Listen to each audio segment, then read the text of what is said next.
I got a feeling you're fooling. I got a notion it's make-believe. Well, I think you're laughing right up your sleeve, fooling with me. Life is worth living when you are giving moments of paradise. You're such a standout. But oh, how you hand out that hocus pocus from your eyes. It is the world of Broadway. Damon Runyon was a writer known for his colorful New York stories. Interestingly, he was born in Manhattan, but not Manhattan, New York, Manhattan, Kansas. His stories of gangsters, gold diggers, and lovers became famous. This is Famous Stories. I am John Henderson. Coming up, we will hear the story Maybe a Queen from the golden age of radio. But first, let us take a look at another story. In 1939, they made a movie based on a series of Damon Runyon stories from his newspaper column featuring the characters Joe and Ethel Turp. Recently, Metro-Goldwyn-Mayer released one of Damon Runyon's best-known stories, Joe and Ethel Turp, Call on the President, currently showing at your favorite theater with Ann Sothern, William Gargan, and Walter Brennan. 2 weeks ago, we had the pleasure of presenting Bill Gargan on Good News in the role of Joe Turp. So many people who heard the broadcast and saw the picture have requested more of Joe and Ethel Turp. So, we present another of Damon Runyon's famous Joe Turp letters tonight with William Gargan as Joe and lovely Lola Lane as Ethel. By Damon Runyon, adapted for radio by Robert Riley Crutcher. There's the mailman's whistle, and here's the letter from Joe. Dear Mr. Runyon, I was working on a big 12-cylinder car, and the fellow I was fixing it for had to have it by 10 o'clock the next morning, and there was 3 hours' work left to finish the job. But it seems that my wife, Ethel, had other plans. Ethel don't usually bother me while I'm on the job, so I know it must be pretty important when she shows up at the garage. I was under the car when she comes in, and she yells, Joe, where are you, Joe? Here I am, sweets, under the car fixing an oil leak. Well, come on out because I got something awful important to tell you. What is it, sweets? Oh, Joe, you're awful dirty. Yeah, well, you can't stay clean when you're fixing an oil leak. But, Joe, I've been waiting for you to come home to dinner. Oh, sorry, honey, but this fella has to have his car first thing in the morning, and I got at least 3 more hours work on it. Oh, Joe, and after all the trouble I had waiting in line to get these tickets. Tickets? Yeah, and you should have seen the line in front of that movie. Honest, Joe, it was a mile long. Come on, I just know we're going to be late. Well, listen, honey, we can see the second show. But, Joe, there ain't no second show. That's why the seats are all reserved. Reserved seats for a movie? Now, listen, baby. This here car has got to be fixed, and it's got to be done by 10 o'clock tomorrow morning. I can't stop just to go to a movie. Just a movie. Why, Joe, this is an epic. Epis or no epis, I can't help that, baby. Listen, Joe, would I stand in line so long my feet hurt for anything less than an epic? Honey Punch, what is an epic? Well, you know, Joe. Something that's so big you have to stand in line for so long. Well, your feet hurt. Ethel, tell me, did you buy new shoes? Well, Joe, it was this way. I walked into the nearest store, and they had a big sale. Yeah, big sale. So I went in and tried on every shoe in the place. Yeah. Oh, you should have seen the pair they had for $3.95. Yeah, I see. Only they didn't fit me. Oh, So I kept walking until I came to another place. And, Joe, you should have seen the pair they had for $12. 1 pair of shoes for 12 pieces of lettuce? But wait a minute, Joe. I got them down to $7.95. $7.95. That's $8. This epis better be good. Anyway, Joe, you're working too hard. What you need is a little change. Change? You're telling me. Listen, Ethel, I got work to do. Oh, go on, Joe, and wash up. We'll be late. We don't want to walk in when everybody's crying and not know what they're crying about. You know, I've been feeling like a good cry for a long time. You understand, Joe? All I understand is I got a car here with an oil leak that's got to be ready by 10 o'clock in the morning. But you can get up early in the morning and fix it. Because, oh, Joe, I've already got the tickets and a new pair of shoes. All right, baby, all right. Stop crying. Well, then come on, Joe. It's getting late. The show starts at 8:30. Yours truly, Joe Turp.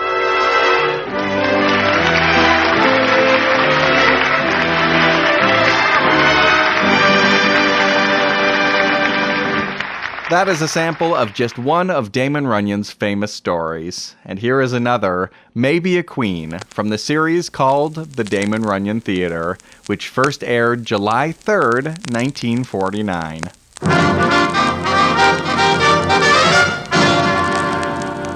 The Damon Runyon Theater.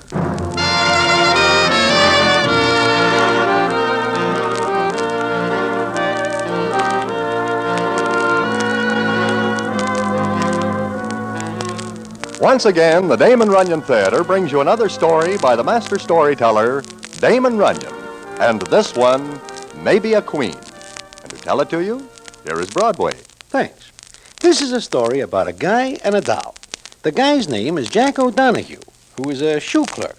And the doll's name is Ida Peters, who is one of the advantages of being in the first row at a musical comedy where the view is good. It begins on a summer night sometime back in Bryant Park at 6th Avenue and 42nd Street. Various citizens are enjoying the night air, and the benches are in good use. But it so happens that Jack is sitting on one that has nobody else on it. That is, until up walks Ida Peters and sits down. Then the scene is as follows. Excuse me, miss. What for? Well, you see, Look, I came here to get a breath of air. I am not trying to find company. It so happens this was the only empty spot. I know that, miss, but you see, my hat. What? You're on it. Oh, I'm sorry. It's okay. It's not a very good hat. Here. Thanks. Yeah. Well, good night. Just a minute. Yeah? I'm sorry I blew my top like that, but... Oh, it's all right. I guess you thought I was being fresh. Sure, but I should have known better. You should? Uh-huh. When you got up just then, the light hit your face. Oh, well, now I'm sorry. For what? I should never stand in the light. When I was a little kid, the other kids called me... What did they call you? Froggy. Oh. I've outgrown it a little. Sure. Well, good night, miss. Good night. Hey! Yeah? Hey! Your hat! Oh, thanks. Good night. Yeah. Good night.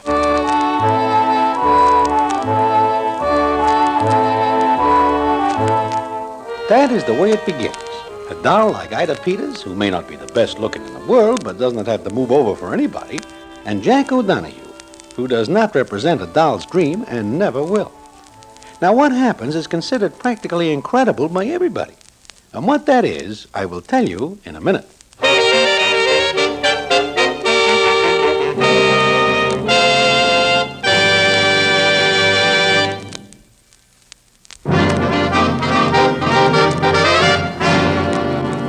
And now, back to the Damon Runyon Theater and the famous story, Maybe a Queen.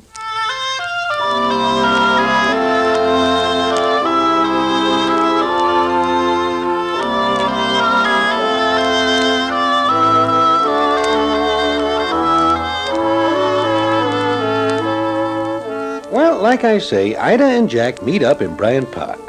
And this meeting goes on for quite a few nights. If anybody asks Ida why she goes there, it is a little better than 6 to 5, she will not know. That is, until one night when they are taking a little walk. Jack, I'll have to leave you in a little while. Leave? Are you going away? No, not leaving town, if that's what you mean. That's what I mean. I'll stick around for a while. No, I'm meeting somebody at midnight. Oh. Here in the park? No, It's 11:40. I know. You got a date, huh? How'd you know? I never kid myself. What do you mean? I'm all right to take a walk with in the park, if we stay out from under the lights. But I guess it stops there. Now, look. Maybe your trouble is thinking bad things about yourself. Sure, you're not handsome. I wouldn't even call you nice looking. Your nose is on all wrong. Your mouth slants in a funny way. But you're beautiful. But you've got nice eyes. They're, well, honest and clean. Thanks. I guess I like you better than any guy I've ever met. How big a field is that? Pretty big, Jack. Mm-hmm. Pretty big. I admit it, I wish you wouldn't to me. but I keep things on the level. You want me to walk you to the edge of the park? No. Will you be here tomorrow night? Will you? It's the only time of day I look forward to. It's the only time any time matters. It's the only time New York looks good to me. Jack, cut it out. Ida. Okay. Okay, so you kiss me. That gives you a ticket to what? I love you. I don't love you. No, I guess not. I don't love you. I never will. Oh, for the love of Mike, I do. Ida. But forget it. Forget I said it. Forget you said it. Why? I've got a date in 10 minutes. You're going to keep it? Yes, I am. Well, don't look at me like that. I was wondering. I was wondering about tomorrow night. No. Good night, Ida. Goodbye. Oh. Sure. Goodbye. What's the matter? Why'd you stop? Same time. Same place. Tomorrow night.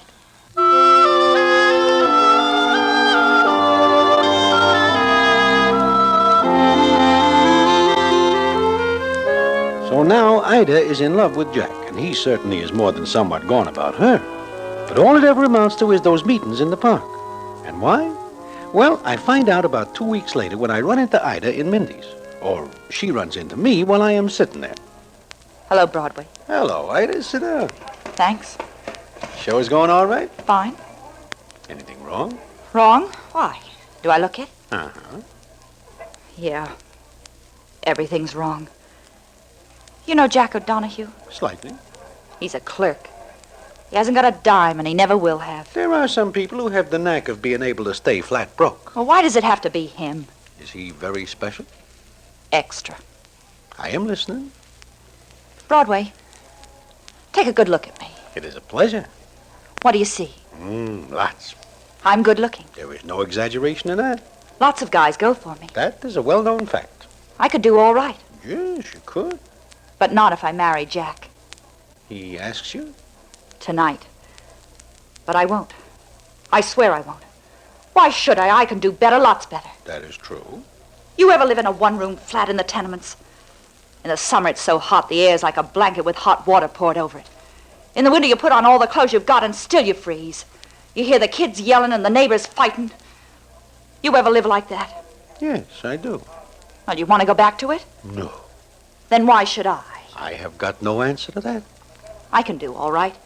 There are 100 girls who did all right. Grabbed themselves what they could. Even titles, like a duchess, countess. Why shouldn't I? Maybe even get to be a queen, huh? Why not? What about Jack O'Donohue? Oh, shut up. Okay. I didn't mean that. I know. Look, Ida, if you want advice, I have got none to give. If you ask me for something good in the Fourth at Hialeah, okay. If you want to know where there is a quiet game where somebody can turn a few bobs, okay, too. But if you were asking me to put up a sign inside you, telling you which way you should go, I am sorry. I am all out of that kind of advice. In fact, I never touch the stuff. Sure. I get it. It's all up to me, huh? It is all up to you. I guess I had it figured out before I saw you. Yeah, I know I did.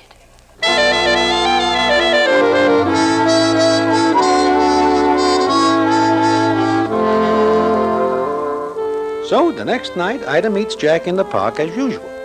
But this time she has got something to tell him. And the scene is as follows. You're quiet tonight, Ida. Mm-hmm. Anything wrong? Nothing's right.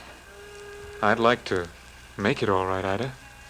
If you'll give me half a chance. Jack. Look, let me get this all out before I get myself twisted so I can't talk. Last night I asked you to marry me because I love you and you love me. Yeah, I love you, but I don't love what you mean. Besides, I'm getting married. You're kidding. No. I'm going away with him next week. Who? Who? You don't even know him. He's from out of town. Saw me in a show. Money? You make it sound like something dirty. No. Just something in the way. That's right. You know, Right here, I should get up off this bench and say a lot of words. I should tell you you're doing the wrong thing, that you'll be sorry. But I can't, Ida. I just can't. Good luck. Wait a minute. Jack, listen, don't be sore. I'm not. I guess it takes a spot like this to make a guy realize what a dope he really is. Listen, I love you. I'm going away, but I'll be back. When? A year from tonight, right here, to see you. What? Sure, both of us. Just like the first night we met, right here. Every year on the same date. Why? Why, Ida? I don't know.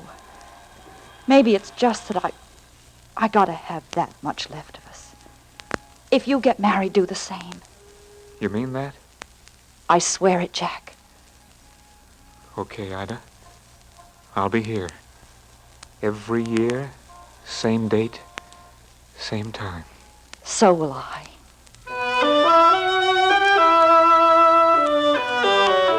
Well, there are some people who will say that this is a crazy idea and it will never happen. But if you will wait, I will tell you how wrong some people can be. And I will also tell you what happens because of it in a minute.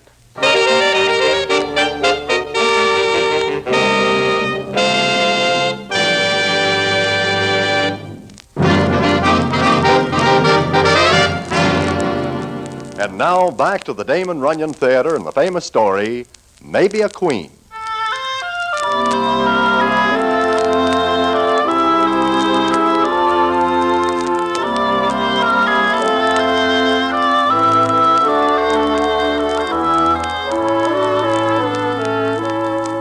Well, Ida does get married, and she does leave New York. And the guy she marries has more than enough of the stuff that makes the world go round in an expensive way.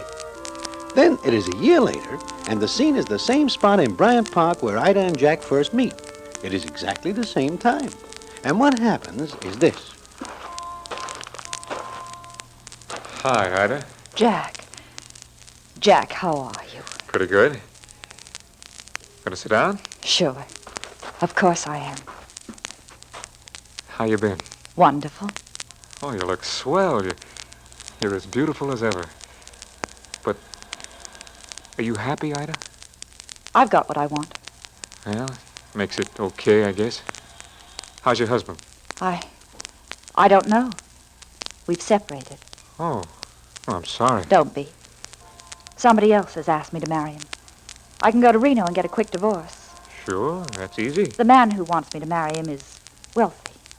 Wealthier than the first. Mm-hmm. But, Jack, you and I, Yeah, what about us, Ida? What about us? we love each other. You still love me. I've never been able to talk myself out of it. Nor I. You leaving now? Yes. Kiss me goodbye. Same time. Next year. Same place. I'll be here.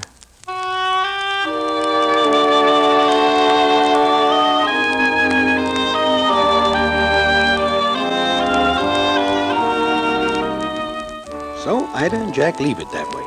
And the next year they meet, and the next. Meantime, Ida keeps making good scores for herself. We are keeping count along the stem, and the book shows 4 husbands and some financial arrangements which are certainly not 5 and 10. But there is never a word of bad talk, and she tells each husband about Jack and their meet. We figured this is a smart angle because not one of her husbands is able to put a smudge against her.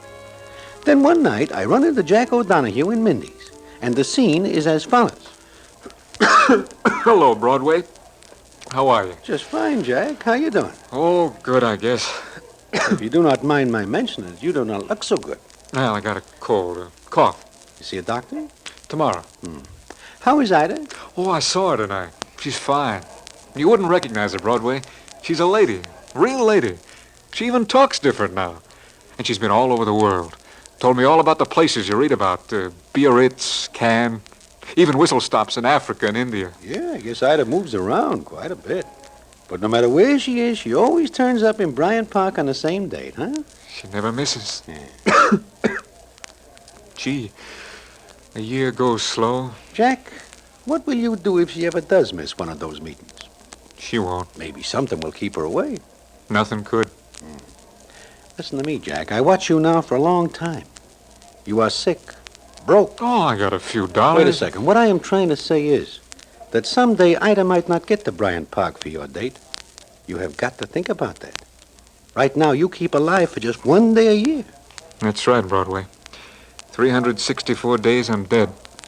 One day I come alive. She might miss one of these years. She won't. Stop saying it. Okay, Jack. But meantime, if you ever need... Oh, I'll get along. It's okay. Go see a doc, huh? Sure, tomorrow. Okay, Jack.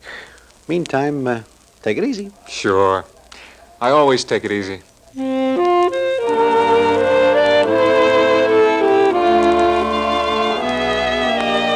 And some more years go by, and some more. We watch Jack, and for every 1 year the rest of us live, Jack puts on about 5. He gets gray, and it seems he cannot hold on to a dime. He just does not care. And meantime, Ida Peters adds to her score. We see her picture in the papers quite a bit, and always in society. Each new husband is a step up for her, until finally she hits dead center of the target. I read it in the Blats. So does Jack. And when they meet again in Bryant Park, the scene is as follows. I read all about it, Ida. It's swell. Thank you, Jack. Guess this will be our last time together. What makes you say that? Oh, Jack, you're sick. Broadway told me you won't see a doctor. Oh, I'll be all right. I didn't mean I was going to kick off. I just meant you'd be living in Europe, now that you're going to marry a prince. Yes.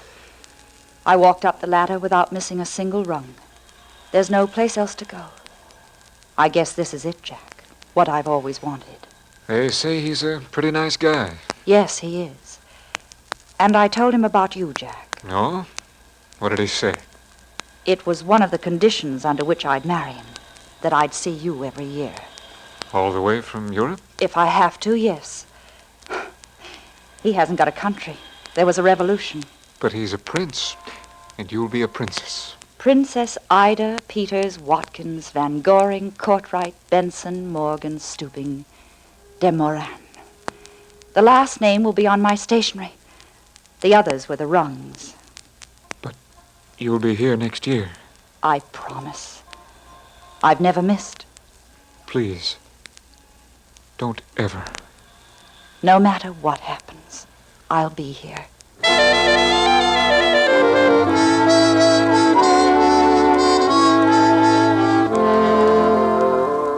So Ida Peters marries a guy who carries the handle of Prince Paul de Moran, and she becomes the Princess de Moran.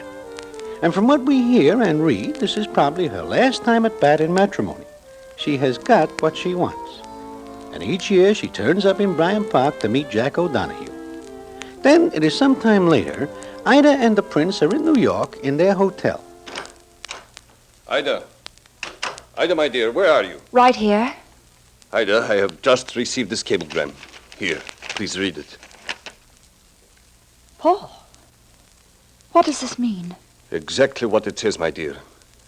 I am no longer Prince Paul, but King Paul the Fifth. King Paul? The people want me back. Ida, this will give me the chance to do what I want for my country. And you will be a queen. No, but of course. What is it, my dear? You look frightened. I was just thinking of what someone said a long time ago. Oh? What is that? Nothing. I cannot blame you for being so stunned. I was the same when I received the cablegram. But now, I must cancel all engagements. There's no time to waste. Ida, take only what you will need on the plane. We shall have the rest of our luggage sent over later. When are you leaving? We are leaving immediately, my dear. I have chartered the plane. It leaves in half an hour. I'm not ready. Wear a suit, my dear.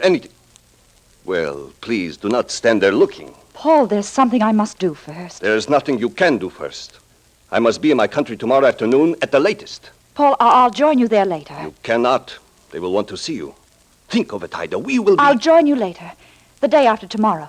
There's something I must do tonight. Oh, this Jack O'Donoghue. Yes. No. That is over. Please, Paul, listen to me. No. You will listen to me. For a long time now, I put up with this sentimental nonsense you feel for this man. It's not nonsense. That is all it is. As long as I am an a patriot, it does not matter. But now that I go back as king, and you as queen, there must not be one breath of scandal. Scandal? There's never been any scandal about me. You do not understand. There will be those who will ridicule, talk. Let them. I cannot afford it. I cannot go with you tonight. You are wasting time. Get ready. No. Ida, I will say it once more. Get ready. Paul, I can't. You don't understand, Jack. I will hear no more of that. It is over, finished. I am going to meet him. You are? Yes. Then you force me to say something I do not want to say, Ida. Look into the mirror. Look. What do you see? A woman of 40? A woman who has lived quite a good deal? A woman who is no longer as beautiful as once she was? Paul. I am sorry, but it is the truth. You have no money of your own anymore. What you have, I gave you. The jewels, everything. Ida, I give you this chance to go with me. If you do not take it... Don't threaten me, Paul. It is not a threat. Believe me. You wouldn't do it. But yes. I have my pride, too. If you stay here tonight and meet this man, it is a slap in my face. That I will not take even from you. Ida, what are you doing? Leaving you everything. Here. This ring. This is mine. The rest is yours. You are making the decision. Yes, Paul. It is one I should have made years ago.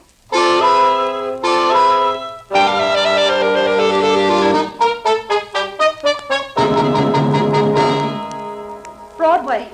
Hi there. Hello there. Have you seen Jack? Jack? No, why? He's not in the park. He is not in... Oh, this is the night you had the date with him. But he's not there. I just left. I do not see him for some time. In fact, almost a week. Help me find him. Please help me find him. Okay, Ida, take it easy. You call his hotel? Yes, he left him plenty of time to get to the park by 11. But he wasn't there. I waited. He wasn't there. How long do you wait? 5 minutes. Well, maybe you do not give him enough time. Come on, we will go to the park and see.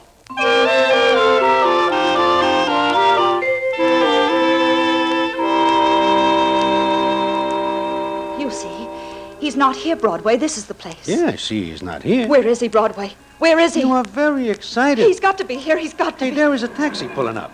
Although I do not think Jack has enough tour to take a cab from here to 5 feet away. Broadway, it is. It's Jack. Yeah, but come on. Look, buddy, please, let me get you to a hospital. I said, take me over there. Jack! Ida, honey. Hey, you, Hacky, what is the matter? He stepped right in front of me, ran out on the street. Oh, I was late, Ida. I was trying to hurry. Honest, it wasn't my fault. He steps right in front against the light. He won't let me take him to a doc or a hospital. Sad he had to get here. Told me he'd kill me if he did. I think he would have. Jack, Broadway. It is bad, Ida. Real bad. Look, let's get him to a doc or something, please. No, never mind. It wasn't your fault. Go away. Please, go away. Mister, It is okay, fella. We will take care of him. You got my number in case. Sure. Yeah. Let me sit down here. Here, take it easy, Jack. Sure. Broadway, stop that driver. We're going to the hospital. No, no use, I'm telling you. It's no use. I'm kind of busted inside. I would have waited for you, Jack. I would have waited. I know, honey. But I always like to be here first. Gee, Ida, I'm sorry I was late. Late? You? I'm the one who's late. Very late.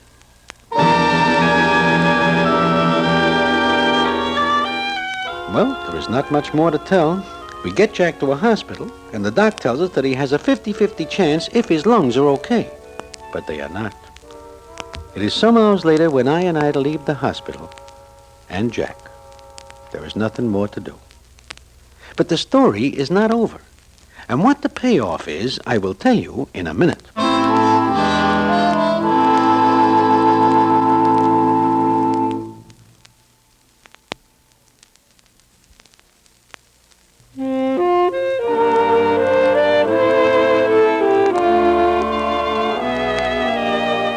Well, everybody is sorry to hear about Jack, and everybody says that Ida Peters gives him a bum shake. But what do they know about it? Anyhow, I do not see Ida until a long time afterward when I stop in a place for a cup of coffee about 3 in the morning. And who is there but Ida? She sees me, gives me a smile, and says, I'm very glad to see you, Broadway. And me, you. It is a long time. Uh-huh. Why do you not come around anymore? I'd have to pass the park. Well, you could go the other way. I can't. Yeah. You are looking well. Okay, I guess. You never change. Oh, I am a landmark. If I change, a lot of people will lose their way around the stand. Sure. I see by the papers that the prince is now a king. Yes, he is. And you could be a queen. Like rolling off a log. What are you going to have? Me? Coffee. Coming right up. You know, I'll bet this is the only coffee joint in town with a waitress whose ex-husband is a king.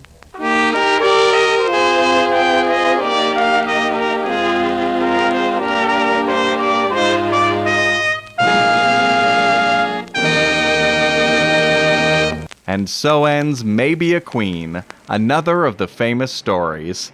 Our opening music was I've Got a Feelin' You're Foolin' by Mitzi Gaynor, Mitzi Green, and Richard Allen from the movie Bloodhounds of Broadway, based on the stories of Damon Runyon.